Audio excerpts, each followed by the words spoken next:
орыс тілінде 16 класс, бірде бір қазақ тілінде мектеп жоқ екен. Сонда қазақ мемлекеттік қазақ тілі, ал жаңағы тәрбие сол жердегі сабақ бәрі бұрын кеңес үкіметіндегідей қалған. Сосын министрліктің адамдары енді Құдайға шүкір бір жағынан олар мойындады. Біздің мүлдем бұл көзімізден тасасынан шығып кетті, біз оны байқамаппыз.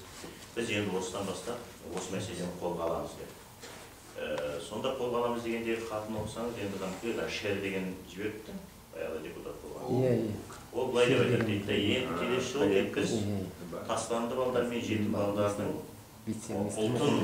ұлтын анықтап алып, соған байланысты мектептерге бөлеміз. Мен көрдім, сосын енді екі шешен баласына бір мектеп, үшеуінің баласына бір мектепке бөлеме, және оның қалай анықтаған, ДНК-сын тексереме тастап кеткен баланың.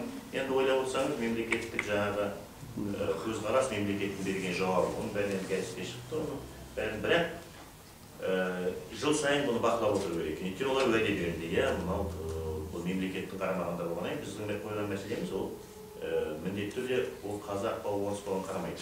Жетімдер үйіндегі балдардың бәрі тек қазақ тілінде тәрбиеленеді. Олардың қорқып отырған сол жердегі жаңағы директорлер, мұғалімдер баяғы қалды кеңес үкіметінен. Оның бәрі шешкарған жоқ, ешқандай реформа жасалған жоқ сол күйі.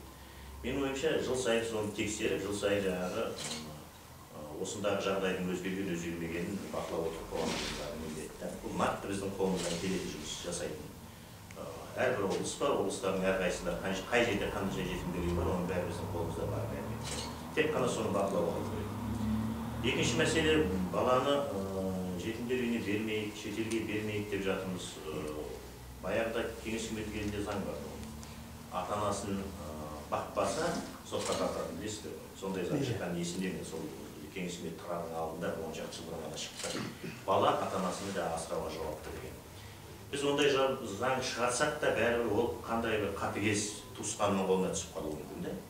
Ол қандай ол балаға жаңағы не дейді? Алғысы келмей, өзінің еркімен алғысы келмей отырған адам ол баланы қалай тәрбиелейді, ол белгілі. Сондықтан ол тастанды жетімдер үйді ол міндетті түрде мемлекет өзінің қамқорлығына алады. Бәрібір не үшін оған ешқайда қашып кете алмаймыз. Керек десеңіздер, мемлекеттің әл-ауқатының дамығанын екі критериймен өлшейді шетелдер. Бірінші, кемтарларға, кемсіздерге мемлекеттің көмегі және жетім балдарға мемлекеттің көмегі. Осыған байланысты мемлекеттің қандай деңгейде дамығанын, әл-ауқатын соған байланысты береді. Осы екі критерий. Сондықтан біз барлығы осы тілде тәрбиеленіп жатқан балалардың балалар үйіне бердіне, шетелге кетіне, қысқасы енді қолдан кеткеннен бәрі кетеді. Менің ойымша бұл жердегі тағы бір мүмкіншілік, тағы бір жолы мүмкін. Бұл жаңағы отбасылық балалар үйі. Бұл жалпы балалар үйі, жетімдер үйі, шетелдердің көп жерінде жаңағы зайырлы, мәдениетті, демократиялық мемлекеттерде бұның бәрі қоғамдық бірлестіктердің қолына кеткен.